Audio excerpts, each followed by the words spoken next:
Hope from embroidery.com, and in this video I'm going to show you two different ways to do the chain stitch, which is this pink stitching here and here. So I'm going to be using 4 strands of cotton embroidery floss, and I'm going to be doing this line of stitching first, this circle, and then this line of stitching using a second way to do the chain stitch. So the first way is actually going to be reverse chain stitch. So this is something I learned after I learned regular chain stitch, but I think it's a little bit easier. I'm going to start by coming up through my fabric and making a single straight stitch, short straight stitch. I have a little knot here, so I'll just work that out real quick. Now I'm going to come up any distance, and when you're following a curve, you just want to make your stitches shorter the tighter your curve. And I'm going to take my needle and place it underneath that straight stitch without piercing my floss or my fabric and pull.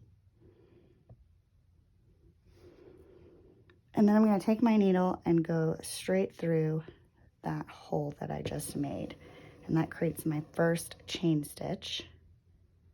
Now I'm going to go up that same distance. Doesn't have to be exact, but just as close as you can. Pull up.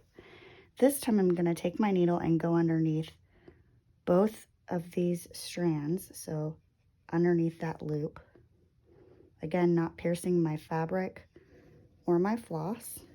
Pull.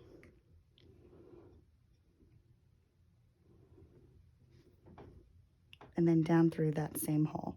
So let me show you again.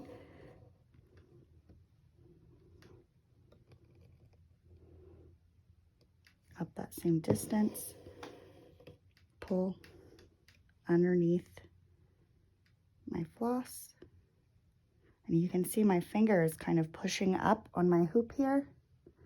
And that's because it's going to help me not pierce any of my other stitching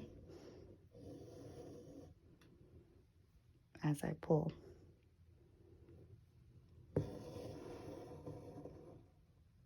Chain stitch works really well for following curves. You can also use it as a filler stitch by just placing lines of stitching right next to each other.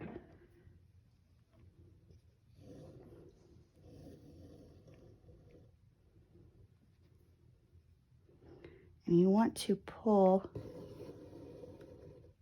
with enough tension that your stitches are going where they need to go, but not so tight that you're making your fabric buckle. So let me do this one last stitch here.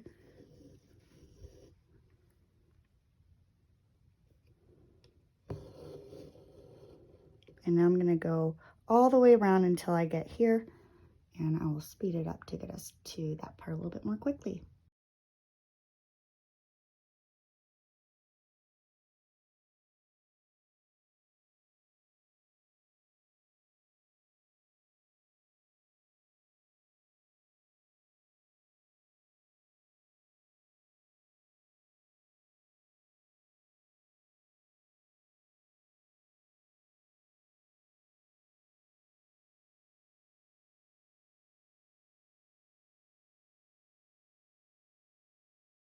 Okay, now I'm at the end of my line of stitching here. I'm going to bring my needle up for one last stitch.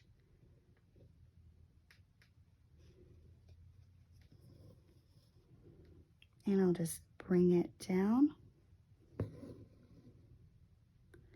And that's how you do the reverse chain stitch. Now for this line of stitching, I'm going to do that using the same number of strands, 4 strands, but I'm just going to do it using some regular chain stitch. So I'm going to bring my needle up, and I want my line of stitching to go over this line of stitching just for this particular design.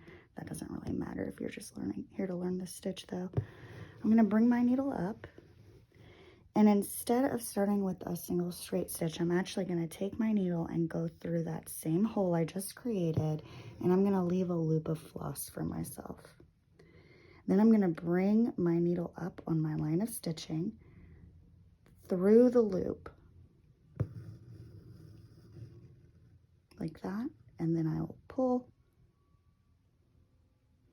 And to continue, I'm going to take my needle and go as close to that hole that I just created as I can, but basically you want to go inside that loop and bring your needle down. Again, leaving a loop of floss, bring your needle up that same distance, through the loop, and pull. And you can see that it really looks exactly like that reverse chain stitch. It's just done in a slightly different way. Now, why would you do one way versus the other way? It could totally be just a preference. I find that when I'm doing just lines of stitching using chain stitch, that it's a bit easier for me to do it the quote reverse way, but other people might be different, so that's one reason. Could also depend on what sort of thing you're stitching. So for a line of stitching, I like using reverse chain stitch because it's easier for me. But when I'm filling in a shape with chain stitch, I actually like to use this original classic way of doing chain stitch. So it really just depends on personal preference. And if you're brand new to stitching, I recommend allowing yourself to practice both ways to see which way works best for you.